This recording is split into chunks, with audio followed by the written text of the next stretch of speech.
Assalamu alaikum wa rahmatullahi wa barakatuh mes chers frères et sœurs. Aujourd'hui, Inch'Allah, nous allons commencer notre premier épisode sur la bataille d'Uhud. Nous avons fini la bataille de Badr comme vous le savez, et donc on va commencer par parler des précurseurs de la bataille d'Uhud. Nous avions parlé des incidents qui avaient eu lieu juste après la bataille de Badr, souvenez-vous. Et donc nous avions dit que Abu Sufyan avait attaqué Médine. Souvenez-vous, il y avait eu quelques petits accrochages, et ensuite il y a eu l'assassinat de Ka'b ibn al-Ashraf, et donc tous ces incidents avaient eu lieu entre la bataille de Badr et d'Uhud. La bataille d'Uhud est la bataille suivante la plus importante. Les Makkis, les Quraysh avaient commencé à planifier pour cette bataille juste après Badr. La perte de Badr, le désastre de Badr, la calamité de Badr était la cause immédiate de la bataille d'Uhud, mais pas comme Badr. Uhud était complètement basé sur l'attaque. Badr était comme une mission de reconnaissance. Le but de Badr était de sauver la caravane et de la protéger d'une probable attaque. Uhud était la première vraie bataille. Uhud est la première bataille durant laquelle ils s'étaient armés jusqu'aux dents et étaient préparés à attaquer. Pourquoi ils se préparaient? Pourquoi ils se battaient? Pour 4 raisons. La première est religieuse. Il y a maintenant une animosité religieuse que les Quraysh, c'est-à-dire les idolâtres, avaient développé une animosité religieuse envers l'islam, envers le prophète sallallahu alayhi wa sallam et envers le monothéisme. La deuxième est la raison sociale. Quelles sont ces raisons sociales? Premièrement, la vengeance. Ils s'étaient embarrassés à Badr. Ils avaient perdu beaucoup de proches, beaucoup de pères et frères, et surtout les dirigeants de Quraysh, et en particulier Abu Sufyan qui était responsable de la caravane, est profondément embarrassé. Et Ikrima, son père Abu Jahl, et Safwan, son père Umayya, avaient tous perdu leur vie à Badr. Maintenant, ils ont le sang dans leurs esprits. Ils veulent la vengeance et une compensation de ce qui leur était arrivé à Badr. La troisième raison est la même raison qu'à Badr, et c'est économique bien sûr. La troisième raison est économique. Ce qu'on veut dire par économique est que Médine, géographiquement parlant, se trouve à l'intersection de la caravane allant de Mecca à Cham. C'est directement dans cette région. Et si vous vous rappelez ce qui est arrivé, qu'ils n'avaient même pas pu réellement envoyer la caravane, que les musulmans les attendaient, et donc ils s'étaient mis en tête qu'ils n'avaient pas d'autre choix que de se battre. Si vous vous rappelez que les tentatives d'envoyer la caravane par d'autres chemins avaient été gâchées. Allah subhanahu wa ta'ala avait informé le prophète sallallahu alayhi wa sallam et la route alternative avait été gâchée. Ils n'avaient pas pu trouver de route alternative. Donc de manière concrète, ils ne peuvent plus faire de commerce avec la Syrie. Et c'était une grande perte qui détruira leur économie parce que, comme nous l'avions dit plusieurs fois, l'économie de Mecca était basée sur ce chemin entre la Syrie et le Yémen. Entre la Syrie et le Yémen, il y avait ce pipeline, cette route de commerce dont les Quraysh étaient en charge. Ils en étaient les bénéficiaires. Et donc, si vous coupez ce côté du pipeline, l'autre côté ne marchera pas. Vous avez besoin de l'amont et de l'aval en entier. Le commerce doit aller sur tout le long. Si vous coupez un côté, tout le commerce est fini.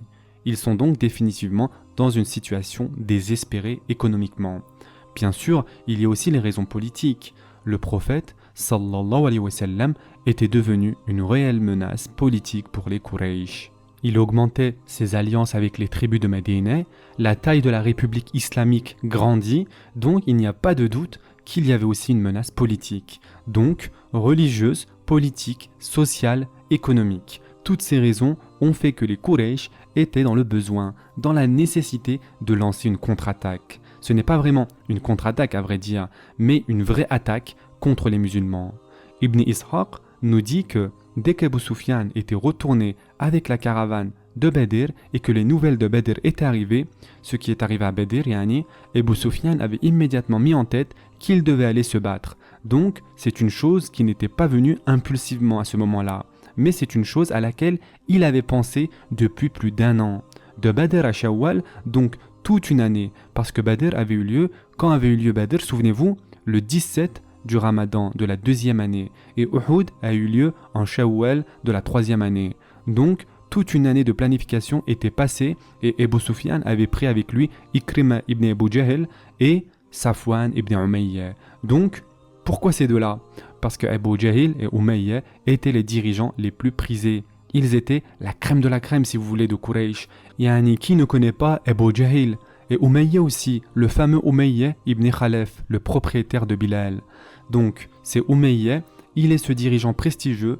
Donc, Abu Sufyan avait pris avec lui les deux fils de ces personnes-là, Yani Ikrimah et Safwan, et il était allé taper aux portes des Quraysh. Chaque personne qui avait contribué dans la caravane de Badr, il est allé taper à leurs portes. Chacun qui avait donné de l'argent à la caravane, il est allé leur dire « Nous avons besoin de votre argent maintenant. Donnez-nous vos investissements maintenant, vos profits, parce que, vous vous rappelez, la caravane de Badr était revenue saine et sauve. Ils avaient eu leurs profits. Vous vous rappelez, Allah Azza wa Jal avait dit « Vous vouliez la facile, mais Allah Azza wa Jal vous préparait beaucoup mieux. Vous vouliez la plus lucrative, mais j'avais un objectif plus lucratif pour vous. » Donc le butin était revenu à Quraysh et avait été distribué à tous les actionnaires. Chacun avait eu son pourcentage. Puis, comme vous le savez, Abu Sufyan en est responsable, donc il sait qui a reçu quoi et combien. Donc la même personne, qui est votre comptable, vient frapper à votre porte parce qu'il sait exactement combien vous aviez eu de cette caravane. Et il dit « Rendez-le maintenant, parce que nous devons aller attaquer les musulmans. » Allah subhanahu wa ta'ala le référence dans le Coran en disant « Les mécréants qui n'ont pas voulu croire sont prêts à dépenser leur argent afin d'arrêter les gens de la voie d'Allah Azza wa Jal. Ils le dépenseront et ils regretteront de l'avoir dépensé. Et ils perdront. Tout ceci est dans le futur au fait. » Donc Allah Azza wa Jal prédisait ce qui allait arriver. Cette ayah est la sourate Al-Anfal, le verset 36 exactement. Ce qui est intéressant est que la sourate Al-Anfal avait été révélée juste après la bataille de Badr. Allah Azza wa Jal prédisait déjà Uhud et parlait de la préparation d'Uhud juste après Badr. Parce que, comme nous le savons, juste après Badr, l'argent avait augmenté. La sourate Al-Anfal est descendue juste après Badr dans la sourate Allah Azza wa Jal référence Uhud. Mais bien sûr, quand ça arrive, les musulmans ne réalisent pas ce que c'est, mais c'est référencé ici. Ils vont dépenser leur argent, puis ils regretteront de l'avoir dépensé. À la fin, ils seront détruits et ils iront au Jahannam humiliés. Allah subhanahu wa ta'ala parle des dépenses et de la collecte d'argent juste après Badr dans la sourate Al-Anfal du côté des Quraysh. Ils avaient décidé qu'ils voulaient de l'aide. Ils n'avaient pas assez de personnes pour se battre contre les musulmans. Et réalisaient que, dû au fait qu'ils faisaient du commerce, les Quraysh avaient beaucoup de tribus qui étaient intéressées de garder cet économique, donc ce chemin.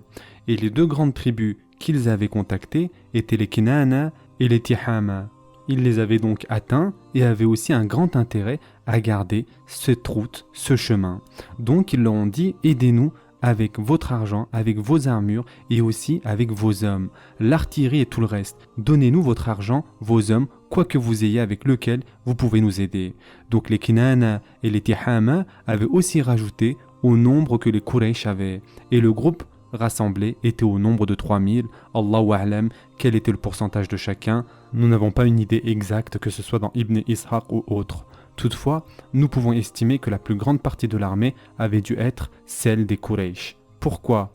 Parce que les Kinana et les Tihama les avaient plus aidés avec les armures et les armes, et aussi avec les esclaves, parce que quand tu aides de cette manière, tu envoies des esclaves. Donc, la plupart de l'armée étaient des Quraysh, mais les Kinana et les Tihama ont dû envoyer quelques pions, une petite armée, une petite expédition, mais l'essentiel d'aide envoyée a dû être logistique avec les armures, les selles, ce genre de choses. Donc, ils ont envoyé ces choses aux Quraysh. Ce que nous voyons donc pour la bataille d'Uhud est que pour la première fois, le conflit est maintenant entre l'islam et le kufur. Parce qu'avant, le conflit était entre Quraysh et le prophète sallallahu alayhi wa sallam. C'était un conflit local. Dans chaque conflit, le cercle devenait plus grand jusqu'à ce que ça devienne l'islam contre le paganisme. Et ce qui est arrivé est que l'animosité qu'ils avaient contre le prophète sallallahu alayhi wa sallam avait uni les Arabes pour la première fois, exactement comme la religion de l'islam a uni les Arabes pour la première fois. Jusqu'à l'arrivée de l'islam, les Arabes avaient toujours été désunis. Jamais deux différentes tribus ne s'étaient mises d'accord. L'islam est arrivé et a divisé les Arabes en deux camps, ceux qui s'étaient opposés et ceux qui avaient accepté. Éventuellement, ceux qui avaient accepté avaient gagné et pour la première fois de l'histoire de l'humanité, les Arabes étaient unis sous le commandement du prophète sallallahu alayhi wa sallam. Revenons maintenant à la bataille d'Uhud. le cercle du conflit avait grandi et nous avons maintenant les plus larges des tribus de la région qui participent aussi. Et le 7 de Shawwal de la 3e année de la Hijra, 1 an et quelques semaines après la bataille de Badr, le 7 de Shawwal de la 3e année de la Hijra, les Quraysh avaient pris la route à partir de Mecque et c'était comme s'ils voulaient marquer aussi l'anniversaire. C'est presque 1 an après la bataille de Badr qu'ils allaient démarrer et commencer donc cet acheminement. Et ce qui montre spécialement leur enthousiasme est que typiquement, ce voyage aurait pris 2 semaines en rythme normal. Et si vous vouliez le faire à une vitesse modérée, cela prendrait 10 jours. Mais avec leur enthousiasme, ils avaient fait cette distance en 7 jours seulement.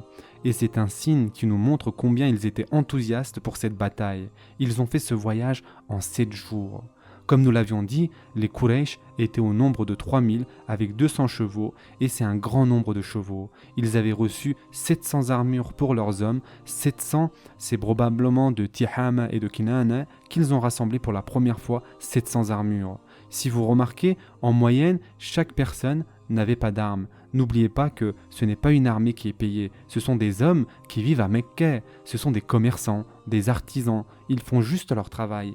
Et investir dans une armure coûte extrêmement cher. Pour l'utiliser une fois tous les 10-15 ans, cela n'en vaut pas la peine. La plupart des gens n'avaient pas d'armes ou d'armure pour se battre. Et c'est là où les Tihama et les Kinana interviennent.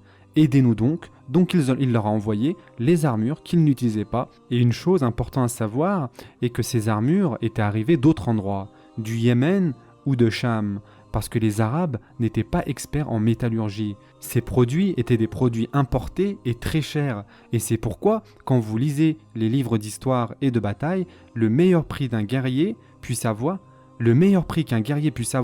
lors de la bataille est d'acquérir l'armure de son adversaire. Il aimerait obtenir ceci, son armure. C'était plus précieux que toute autre chose. Pourquoi ? Parce que, comme nous l'avons dit, une armure est un grand investissement et c'est très cher.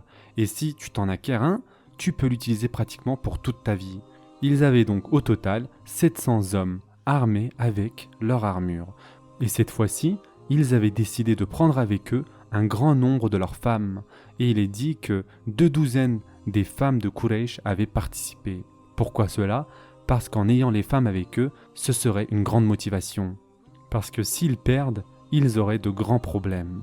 Et donc franchement, il y avait des genres de majorettes à leur manière, parce que les femmes donnaient leurs poèmes, elles chantaient leurs poèmes à haute voix, et ces poèmes étaient quelque peu sensuels, qu'elles encourageaient les hommes à montrer leur virilité, de les décourager à revenir les mains vides. Donc il y a effectivement ce genre de majorette, si on peut le dire, et elles encourageaient donc les hommes à avancer. Mais plus important que cela est que quand tu as les femmes avec toi, tu es obligé de te battre, sinon c'est un problème très grave. Ils étaient si confiants que la plupart des dirigeants avaient pris leurs femmes avec eux, dont Ebu Sufyan qui a eu pris donc avec lui Hind bint Uqba, la fameuse Hind, dont nous avons parlé plusieurs fois à travers la Sira.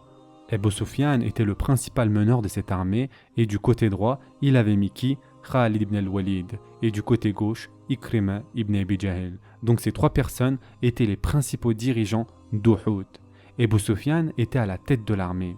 Du côté droit était Khalid ibn al-Walid et du côté gauche, Ikrima ibn Abi Jahl. Concernant Al-Abbas, nous avions déjà dit qu'il s'était presque converti à la bataille de Badr. Après la bataille de Badr, nous avions mentionné cela durant la situation des prisonniers de guerre, quand il avait essayé de cacher son argent, si vous vous en rappelez, et que le prophète sallallahu alayhi wa sallam avait dit « Tu dis que tu n'as pas d'argent, mais qu'en est-il de ton argent que tu avais caché à cet endroit ?» Et que tu as dit à al-Fadl au cas où je mourrais. Ce montant va ici et ce montant va là. Il a dit donc, Ya Rasulallah, personne n'avait pu te dire cela, mis à part Allah subhanahu wa ta'ala. Et il y a une théorie très plausible ici. Nous ne connaîtrons jamais la vérité parce que nous ne pouvons pas le savoir à 100%, mais peut-être qu'il était donc converti en secret et qu'il était retourné à Mecque comme un converti secret. À ce moment, il n'est pas connu publiquement que c'est un converti. Publiquement, c'est par la suite qu'il s'était converti, mais il y a une théorie qu'il s'était converti juste après la bataille de Badr. Pour être clair, il n'était pas converti à la bataille de Badr, même s'il n'avait pas voulu se battre. Il a dit, et le prophète sallallahu alayhi wa sallam lui avait dit « Tu dis la vérité, ils m'ont forcé, ils m'avaient forcé à me battre. » et je n'ai pas vraiment participé, je n'ai pas fait grand-chose à la bataille. Le prophète sallallahu alayhi wa sallam a dit qu'il dit la vérité. Il n'avait pas voulu se battre, donc probablement il s'était secrètement converti et le prophète sallallahu alayhi wa sallam l'avait envoyé en tant que musulman mais en secret à Mecque et il y était resté presque jusqu'à la conquête et avant la conquête il avait fait la hijra. Le point est que cet incident suggère que c'est le cas. Quel incident? C'est qu'une fois que les Quraysh avaient quitté et qu'ils avaient senti que la situation était claire, Al-Abbas radiallahu anh avait immédiatement envoyé un loyal serviteur pour aller au prophète sallallahu alayhi wa sallam pour l'informer en détail explicite combien de personnes, combien étaient armés, combien de chevaux, tout le plan de l'armée. Maintenant, une question que l'on pourrait se poser, c'est pourquoi avoir retardé jusqu'à ce jour? Une ou deux raisons viennent à l'esprit. Peut-être que les Quraysh eux-mêmes ne faisaient pas confiance à Al-Abbas radiallahu anh. Après tout, c'est un oncle, et après tout, il n'avait pas montré d'animosité, pas comme Abu Lahab en tout cas. Donc, il ne montre pas d'animosité, il y a toujours ce doute, est-il ou n'est-il pas musulman, et peut-être ne l'ont-ils pas informé jusqu'à la fin. Et donc, c'est une théorie plausible. Ils ne pouvaient envoyer personne avant que la ville ne soit vide. Sinon, ils auraient eu une claire indication s'il envoie son serviteur. Ce serait très clair et c'est très dangereux pour lui de faire cela. Donc, il attendait qu'il quitte pour qu'il puisse envoyer un loyal serviteur. Et ce serviteur était parti aussi vite qu'un être humain puisse le faire. Et c'était en 3 jours. Donc, le temps est compté. Les Quraysh l'ont fait en 7 jours. Le temps est compté. Donc aussi rapide que ça, tu ne peux pas faire le trajet plus rapidement que ça entre Mecque et Médine en ces jours-là. Donc sur un chameau en moins de 3 jours. Il était donc arrivé à Médine en 3 jours et avait trouvé le prophète sallallahu alayhi wa sallam à Quba. Il visitait Quba à ce moment-là. Il lui a remis la lettre et Ubay ibn Ka'ab était là-bas aussi.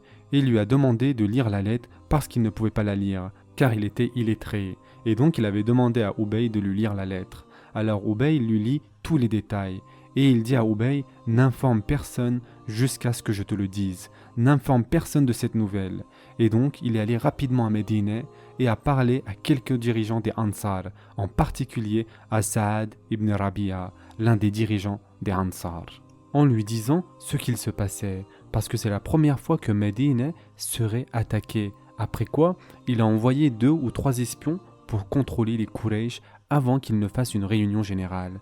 Et c'est très intéressant ici. Avait-il encore des doutes de son oncle Al-Abbas radiallahu anh? Bien sûr que non. Il croyait en son oncle, mais c'est une nouvelle très importante qui affectera tout. Et tu ne peux pas opérer sur les présomptions, ou peut-être même une erreur sincère. Peut-être que même les Quraysh avaient dupé Al-Abbas radiallahu anh lui-même. Comment pouvait-il savoir la vérité? Donc, la première chose que le prophète sallallahu alayhi wa sallam ait faite était d'envoyer 2 ou 3 espions pour découvrir ce qu'il se passait. Et donc ces espions, ils y vont et voient quoi? L'armée des 3000 personnes. Ils reviennent et disent « Les Quraysh se trouvent à un pré qui est à un jour ou 2. Ils sont dans notre périphérie maintenant. » Donc tout se met en place, ce qui nous montre encore une fois la méticuleuse attention du prophète sallallahu alayhi wa sallam. Il ne réagissait pas émotionnellement, il n'avait pas réagi impulsivement, il avait agi consciemment en réfléchissant, en s'assurant que tout était approprié.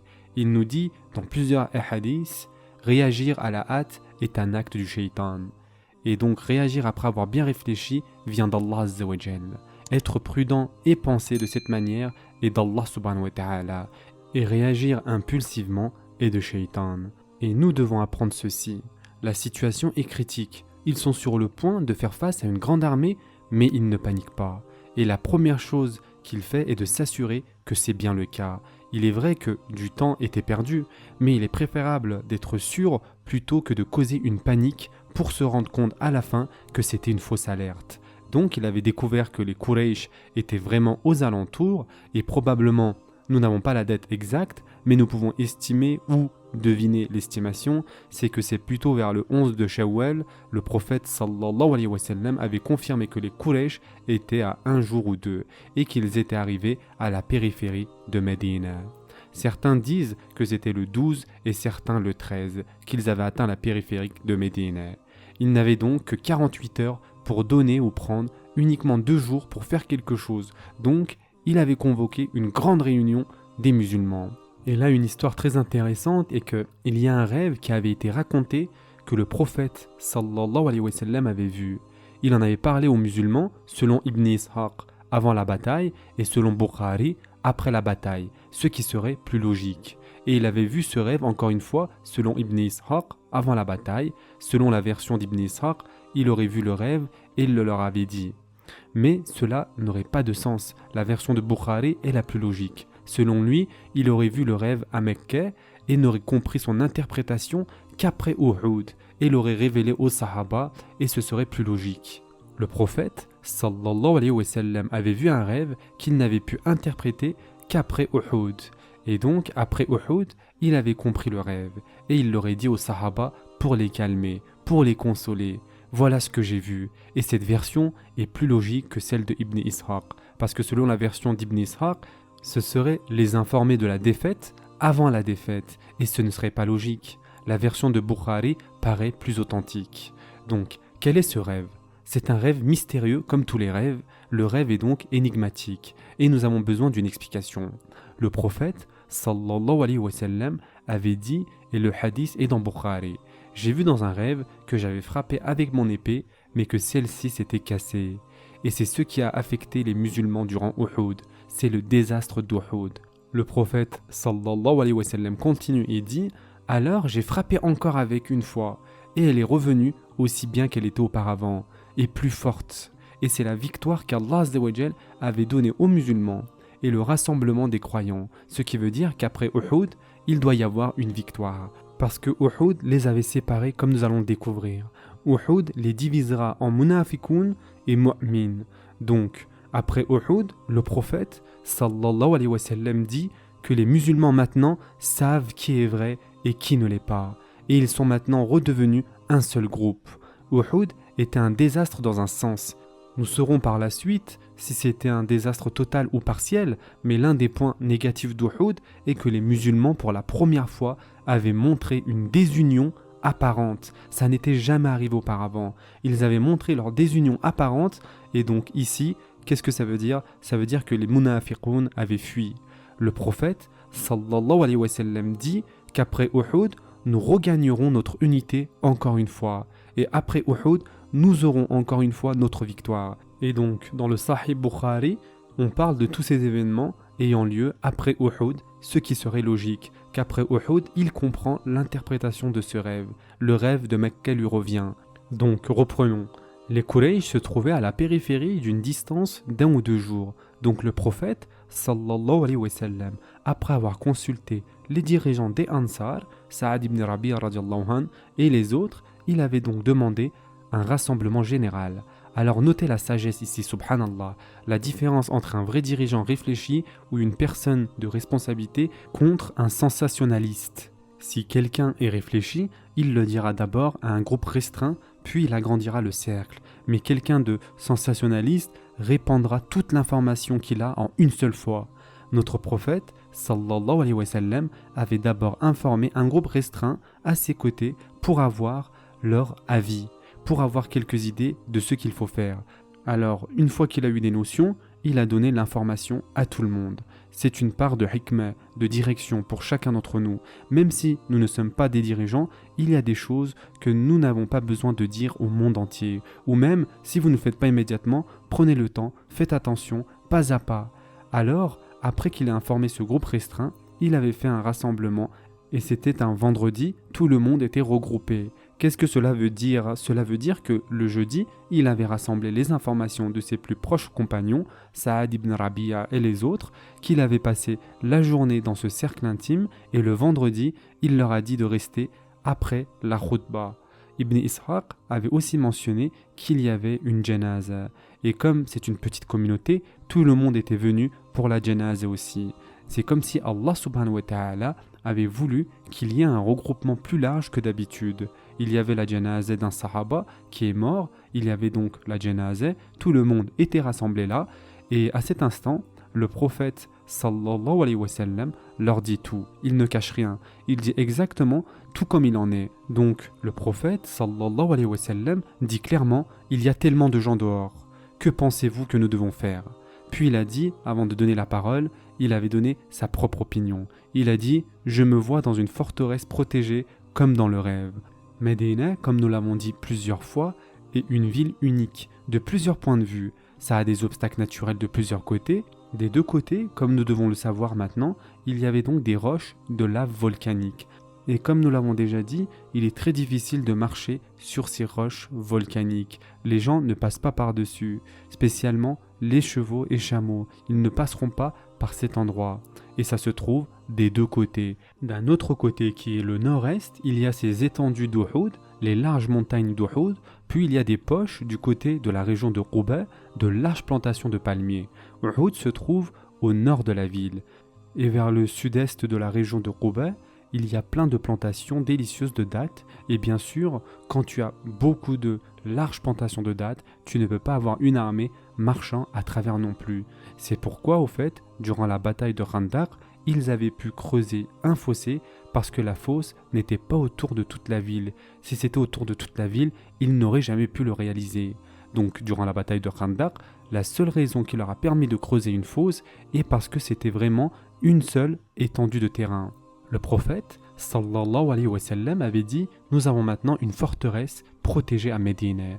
Et la suggestion était qu'il profite justement de la protection naturelle de la ville et que si l'armée attaque Médine, cela deviendrait un combat de rue. Et dans ce cas-là, qui gagnerait?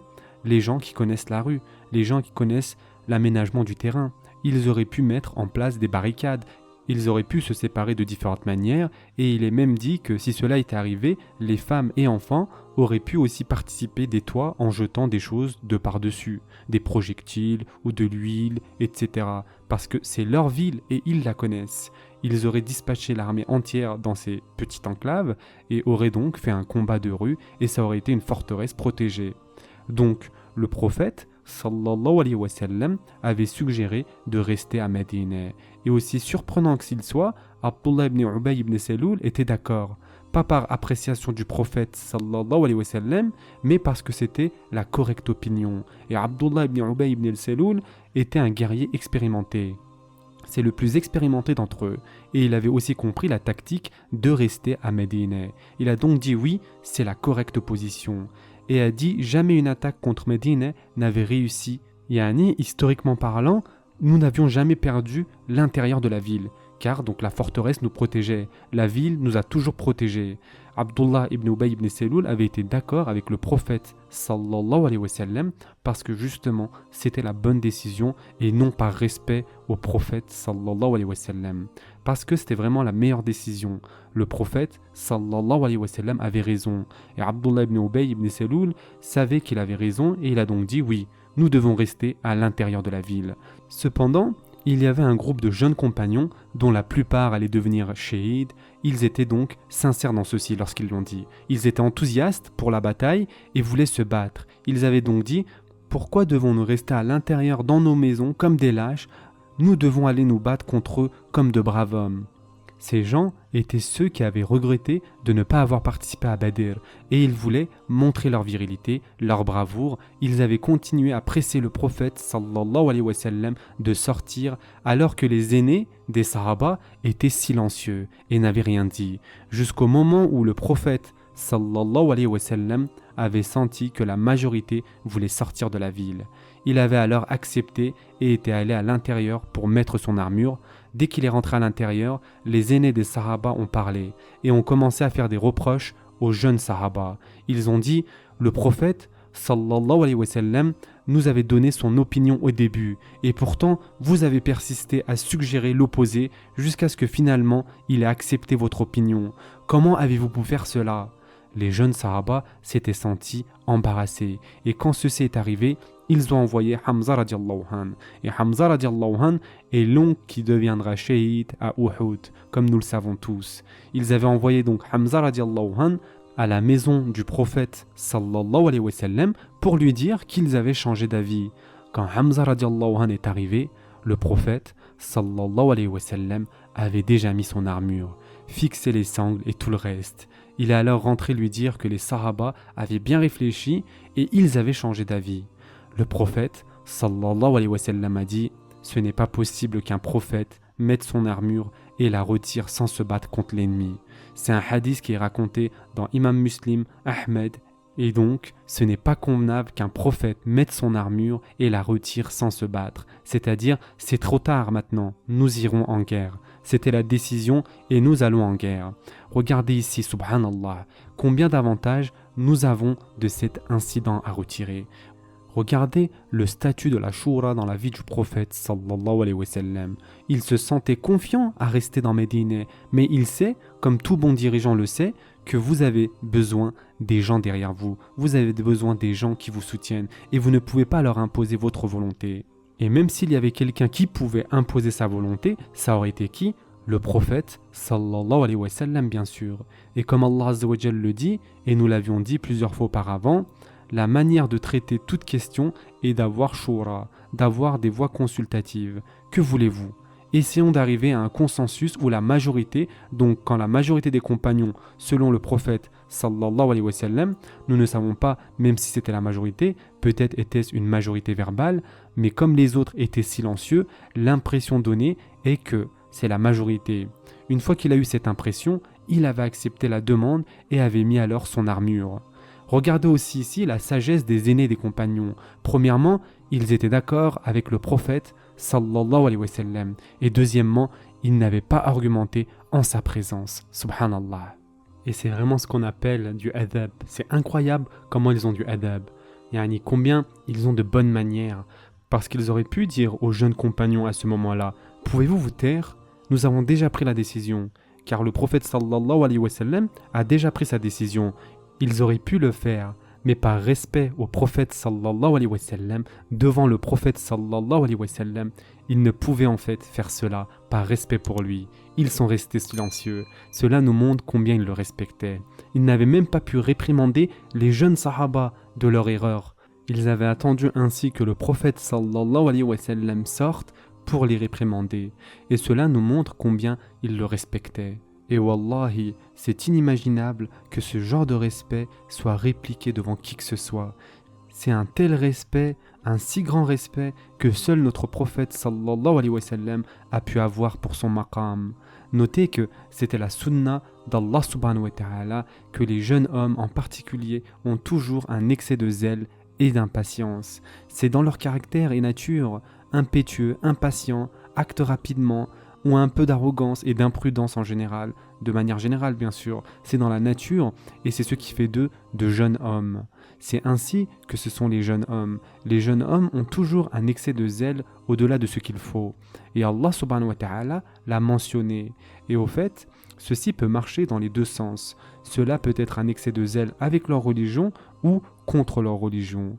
Contre la religion, comme par exemple l'exagération qui n'est pas dans l'esprit de la religion. Mais avec une bonne niyyah, tout cela est faisable. Et Allah Azza wa Jal mentionne dans le Coran, il y avait un groupe de 9 jeunes qui causaient beaucoup de chaos sur la terre. Et qui sont ces 9 jeunes ? Qu'avaient-ils fait ? Les chameaux, ce sont eux qui avaient décidé de faire cette blague aux chameaux d'Allah. Et Allah Azza wa Jal leur avait montré ce qu'il allait se passer. Le point est qu'Allah Azza wa Jal les avait mentionnés. Mais aussi, il y a Ashab al-Kahf, étaient des jeunes hommes. C'était un groupe de jeunes hommes qui avaient un très fort iman pour Allah Azza wa Jal. C'est de la nature humaine que les jeunes hommes parfois vont vers le positif et parfois ils vont avec de bonnes intentions, mais pas dans le bon sens. La niyyah est bonne, mais pas dans le sens positif, comme pour le moment.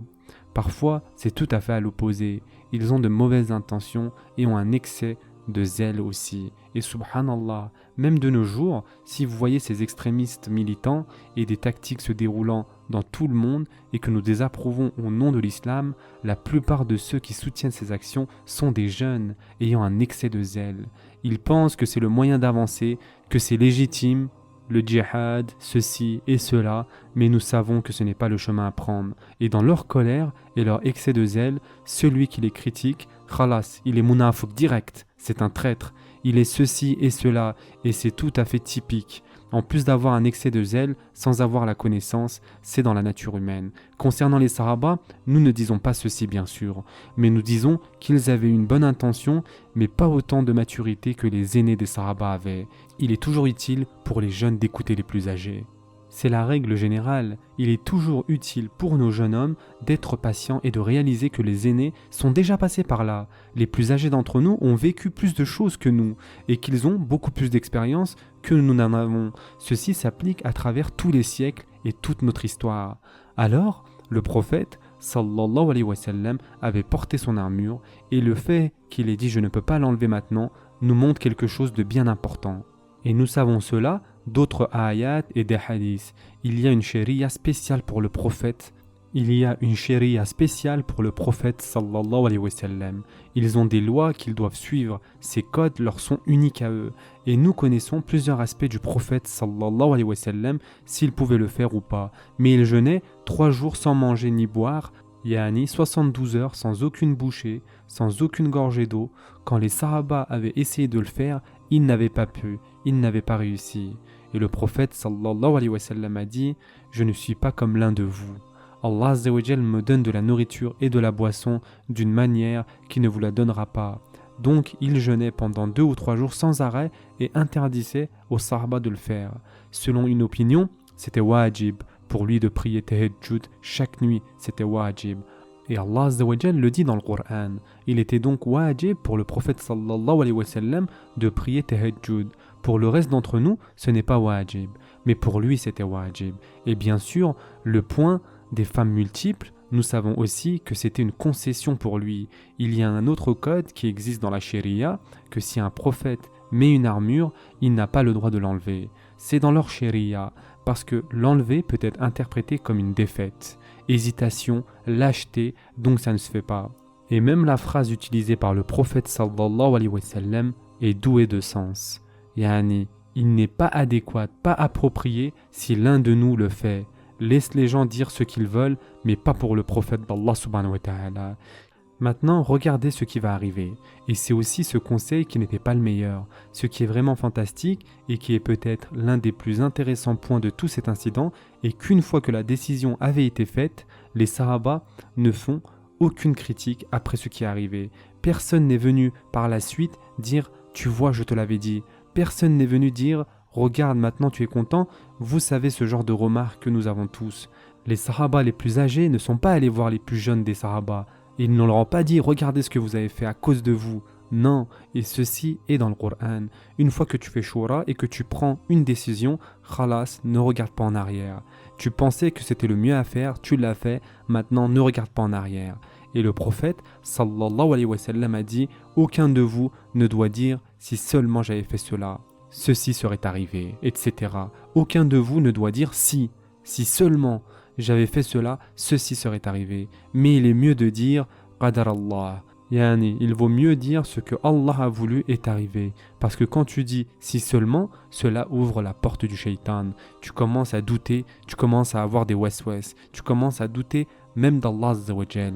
Donc dès que vous prenez une décision, après avoir bien réfléchi, et c'est le point ici, vous ne devez pas être à la hâte. Le prophète, sallallahu alayhi wa sallam, n'était pas à la hâte. Il avait parlé avec l'élite des Sahaba, avait passé quelques heures à discuter. Et lorsqu'il a senti que la majorité avait pris cette décision, alors il a pris sa décision. Khalas, la décision était prise. Maintenant que la décision a été prise, personne ne doit blâmer qui que ce soit.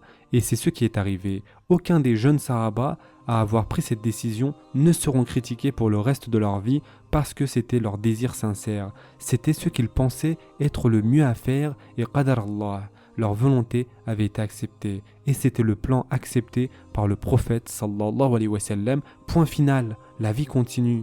C'est une grande leçon pour chacun de nous, qu'une fois que l'on prend une décision bien réfléchie, nous ne devons rien blâmer ni personne. Nos bouches doivent être dénuées de « tu vois ce qui est arrivé, je te l'avais bien dit ». Ce n'est pas la façon dont les musulmans fonctionnent. Yani, vous pensiez que vous faisiez ce qui était le mieux, Allah Azza wa Jal a de meilleurs plans que vous. Ne voyez-vous pas encore? C'est exactement ce qui est arrivé à la bataille d'Uhud. Donc le prophète, sallallahu alayhi wa sallam, avait mis son armure et Ibn Ishaq nous informe qu'il portait 2 armures, double armure donc. Et cela en dépit du fait qu'Allah Azza wa Jal avait promis de le protéger et qu'il n'avait pas besoin du tout d'armure, mais pour montrer à ses partisans et à la Ummah que si quelqu'un veut participer à toute entreprise, il doit s'y engager selon les ressources, le niveau et les lois du jeu. tu ne te comportes pas de manière insensée et tu dis juste je place toute ma confiance en Allah. Tu ne te comportes pas bêtement et tu dis Allah va tout arranger. Non, tu dois faire tout ton possible. Si cela veut dire s'armer jusqu'aux dents avant d'aller en bataille comme il l'a fait, il faut donc le faire. Ceci était pour démontrer aux Sahaba que c'est insensé de ne pas s'habiller pour la bataille. C'est insensé de ne pas se préparer.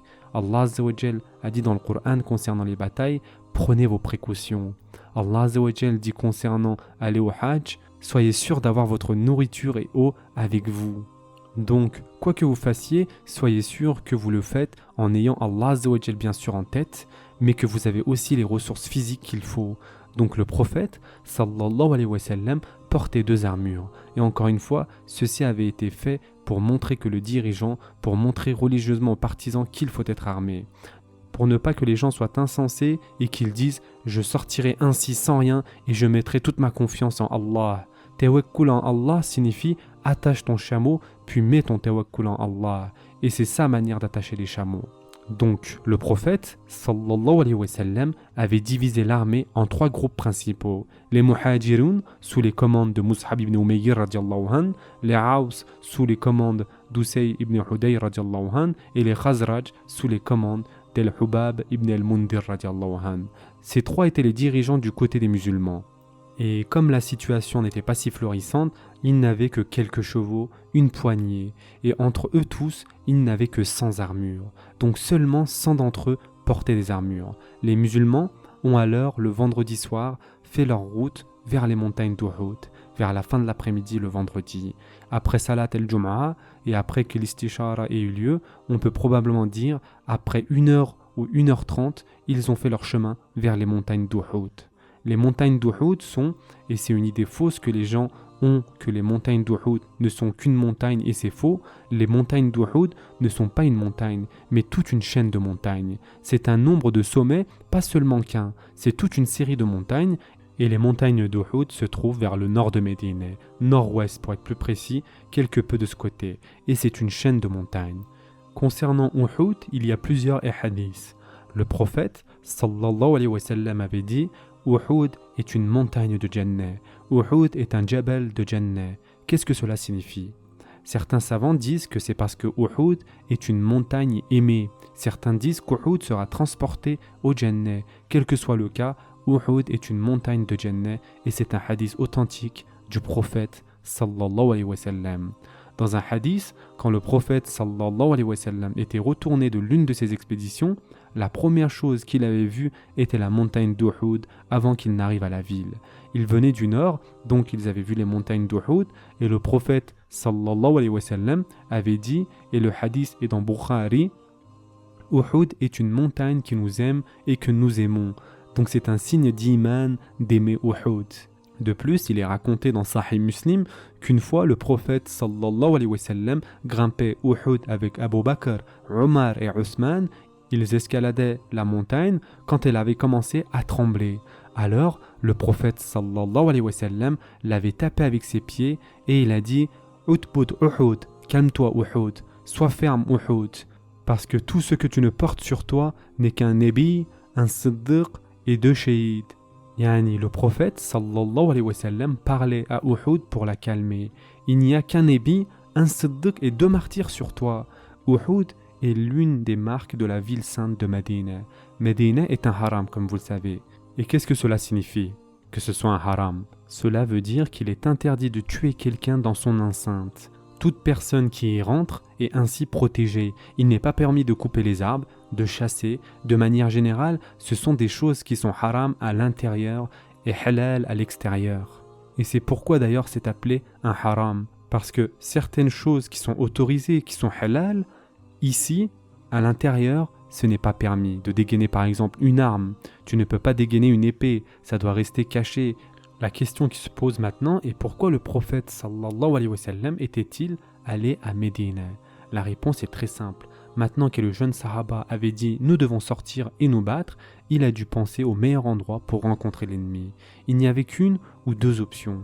Soit vous vous rencontrez dans un champ de bataille ouvert, soit dans un endroit restreint où vous connaîtriez le territoire mieux qu'eux, yani que vous connaissiez le terrain mieux qu'eux, qu'il y aura l'avantage du terrain. Un champ de bataille ouvert aurait été un désastre parce qu'il y a un ratio d'1 contre 4. Un champ de bataille ouvert aurait été une pure folie et il n'y avait aucune chance de gagner. Mais en allant à Uhud, comme nous allons le voir Inch'Allah,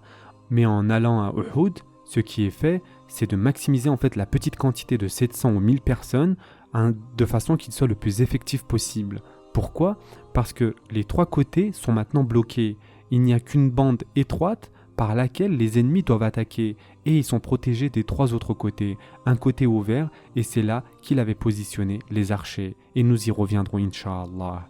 Alors à Uhud, les deux côtés sont protégés et il ne peut pas venir de derrière, il y a une montagne, un côté est ouvert mais il y a une petite montagne, Jabal al-Rumat, dont nous allons parler et c'est sur laquelle il avait placé 50 archers.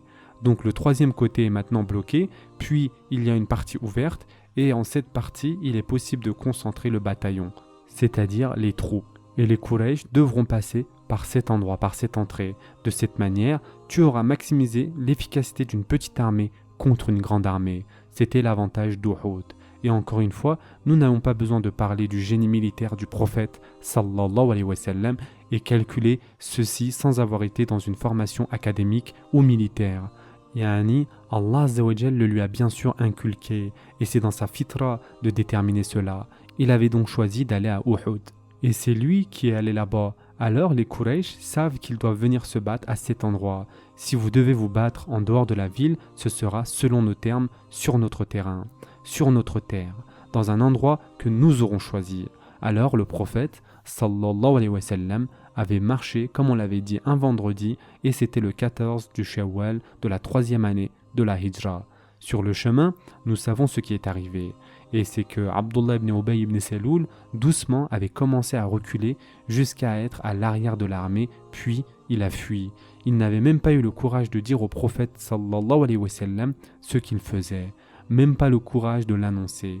Il avait juste commencé à parler, chuchoter, marmonner, puis avait commencé à se retirer vers l'arrière jusqu'à ce qu'ils tournent leur dos, et donc ainsi il s'était détaché de l'armée. Quand cela est arrivé, les Sahaba avaient commencé à les réprimander. « Où allez-vous ? Que se passe-t-il » Abdullah ibn Ubay a dit « Il a écouté les plus jeunes et n'avait pas pris en considération mon opinion. Pourquoi devons-nous risquer nos vies, nous battre avec lui alors qu'il ne nous a pas écoutés ?» C'est la première fois qu'Abdullah ibn Ubay montre son vrai visage. L'un des plus importants bénéfices d'Uhud qu'Allah Azza wa Jal lui-même a mentionné dans le Coran et qu'Allah Azza wa Jal a voulu démontrer la réalité des hypocrites. Et il est très important de comprendre cela. Les musulmans, jusqu'à ce point, étaient innocemment inconscients de combien les hypocrites étaient mauvais. Ils devaient le savoir afin d'être sûrs qu'ils ne tomberont pas dans le même piège deux fois. Car Khandaq et les autres batailles, ceci n'arriverait pas. Alors, Allah Azza wa Jal dit « Il avait fait cela afin qu'Allah Azza wa Jal puisse différencier le sale du pur. » Le but de la bataille d'Uhud était de séparer les mauvais des bons. Et dans la série d'incidents, le vrai visage des hypocrites est mis à jour. De plus, Abdullah ibn Amir ibn Haram est l'un des fameux compagnons. Quand il avait vu Abdullah ibn Ubay ibn Saloul partir, il avait galopé avec son cheval vers lui et lui a dit « Je vous rappelle de craindre Allah subhanahu wa ta'ala et de ne pas laisser votre prophète ou votre peuple à ce moment où l'ennemi est sur le point d'attaquer. Craignez Allah. Vous allez nous quitter en ce moment critique ?» Puis il a continué « Ne lui avez-vous pas promis que vous alliez le protéger et le défendre comme s'il était un membre de votre famille ?» Il parle du traité ici, il parle du traité d'Al-Aqaba, il parle de la constitution de Médine. Nous nous étions tous mis d'accord, ne lui avez-vous pas promis ? Remarquez qu'il lui rappelle Allah Azza wa Jal et de la moralité humaine. Tu avais fait une promesse et c'est tout ce que tu as. Allah Azza wa Jal et ton humanité, dignité et morale. Tu n'as pas peur d'Allah Azza wa Jal ? Rappelle-toi au moins de ta promesse. Tu avais fait une promesse. Et donc ainsi, l'un des objectifs d'Uhud était de séparer le mauvais du bon, pour qu'Allah Azza wa Jal puisse démontrer ce qui arrive. Et c'est seulement durant les moments de fitna, durant les moments de soucis, que le réel iman est montré. Et c'est vrai, n'est-ce pas, c'est là que tu vois vraiment la foi d'une personne. Quand tu vois une fitna arriver, quand tu vois une musiba arriver, selon la réaction de la personne, tu peux savoir combien l'iman il a. Et Uhud a fait cela.